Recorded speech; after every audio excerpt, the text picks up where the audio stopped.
What is the unanswerable question? Is it what happens after we die? Or is it the one that has haunted us since we first looked at the stars? Why are we here? For millennia, humanity has yearned for a purpose. This yearning, this existential itch, cultivated the single most influential concept in human history, the idea of a God. But this idea is a paradox. It's a source of profound peace and unspeakable violence, a framework for ultimate meaning and a tool for absolute control. It's the foundation of our societies and the reason we tear them down. Welcome to the God Paradox. Our story begins not in a church or a temple, but in the dark. Early humans faced a world of terrifying and inexplicable forces. Thunder wasn't an atmospheric phenomenon, it was the rage of the Sky Father. A bountiful harvest wasn't just good sun, it was the blessing of an Earth Mother. This is our first desperate act as a conscious species, to tie every phenomenon to a will, to a high power. It was better to have an angry God than a random meaningless universe, because an angry God can be appeased. A random universe, however, is indifferent. We see this everywhere. The Sumerians had Enlil, lord of the storm. The Egyptians had Ra, the sun god who sailed his bark across the sky. And the Greeks had Zeus, hurling lightning from Olympus. These were not just stories. They were the first scientific models, attempts to explain the mechanics of a frightening world. But this created a new problem. If the gods control everything, how do we influence them? The answer was sacrifice. The logic was brutal but effective. To get something, you must give something. This is the first layer of our paradox. To be a god is to lay on the altar. Think of the game Shadow of the Colossus. The protagonist Wanda seeks to resurrect a girl. His method, to slay 16 ancient magnificent beings. He is told it is the righteous cause, but with each kill a part of him is corrupted. A dark essence enters him. He sacrifices the Colossi, but in the end, he himself becomes the ultimate sacrifice on the altar of his own desires.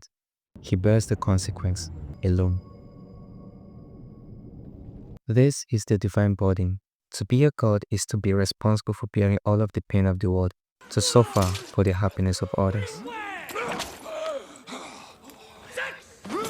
Look at our modern myths. Spider-Man's core mantra is, "With great power comes great responsibility."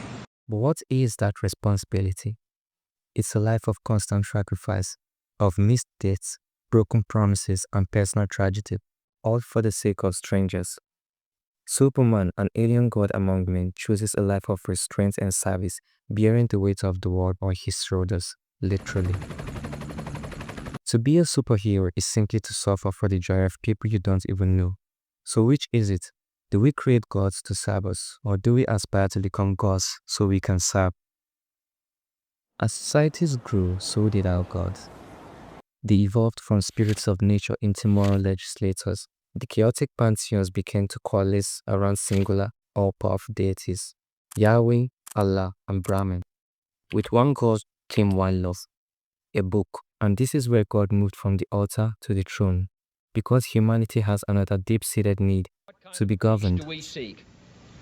Not a Pax Americana. We are social animals, and order is our survival mechanism, but order requires hierarchy, rules, and enforcement. What better source of law than one that is divine, unquestionable, and eternal? The king rules by divine rights. The pharaoh is a god king. The laws of the state are the laws of God. But what happens when the book is not one, but many? We rebel, but often we rebel in the name of another. Look at the schism between the Catholics and Eastern Orthodox. Look at the Protestant Reformation. When Martin Luther nailed his objections to the church there, sparking centuries of war across Europe, Christians killing Christians over the correct way to worship the same God. The conflict between Islam and Christianity, for all its geopolitical complexity, is often framed as a battle between the Quran and the Bible. Each side, convinced of their divine mandate, has spilled portions of blood. This brings us to the core of our moral logic. The logic I call judging the world by the book. Individual morals give perfect reasoning to any action. A serial killer, a revolutionary, a saint. Each has an internal logic that justifies their deeds. To them, their actions are not random. They are the inevitable conclusion of their personal philosophy, their pain, their desires. Their morals are valid to them, their actions justified. But their judgment will fall under what the majority or powerful deems right or wrong. Let's take a look at this scenario. We see a person with a calm face. Our first impression, saints, we say. He's quiet and innocent, incapable of holding a flag. We feel comfortable. We have judged his book by its colors.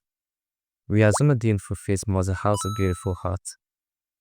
But this is a double-edged blade. They weren't judging non-beliefs, they are staring at an angel. They don't want this person to change. This perception benefits them. They want to use it for good or for ill. The reason is now selfish. But if this angel is in fact the devil himself, when the truth emerges, acceptance comes in three waves. First one being denial. Maybe he was framed. The next one being disbelief. He must have had a reason for it. And finally, hate. An absolute unforgiving hatred born from the love he once had. You now hate the devil precisely because he once loved him. This is the trap. We are all constantly judging the world based on the cover of our books, our upbringing, our culture, our sacred texts. The hero in one story is the terrorist in another. The freedom fighter becomes the rebel zealot. It's all a matter of which book you are using to judge the world. So where does this leave us? Chasing our tails in a circle of creation and destruction, building altars and then burning them. In the legend of Zelda, the goddess Hylia is a perfect metaphor for our paradox. She is a divine being who must incarnate as mortal, Zelda, and suffer repeatedly to maintain the balance of the world against a recurring evil. The god becomes human to suffer for humanity. The altar and the sacrifice are one and the same. We created God to explain the unknown, and now modern science and new priesthood follows the same reasoning, desperate to give an explanation for every happening, from the Big Bang to quantum mechanics.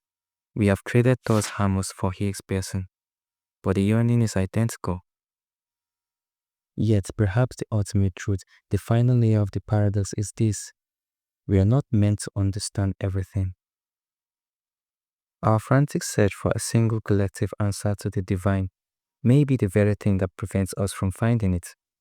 One thing that's for certain, as the thought goes, is that humanity will never come to terms on the concept of the collective consciousness that is God. We cannot agree because the concept is too vast. It is the ultimate Rorschach test. We see it in what we need to see: a father, a king, a judge, a source of love, or an excuse for war. It is the altar on which we lay our hopes, and it is the suffering we inflict in its name.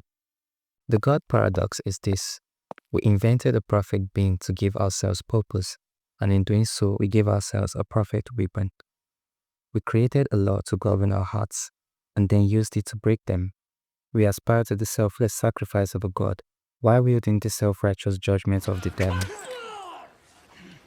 We are all simultaneously the God on the altar, the priest with the knife, and the devotee who looks on in either faith or horror. The question is no longer, what is God? The question is, which role will you play?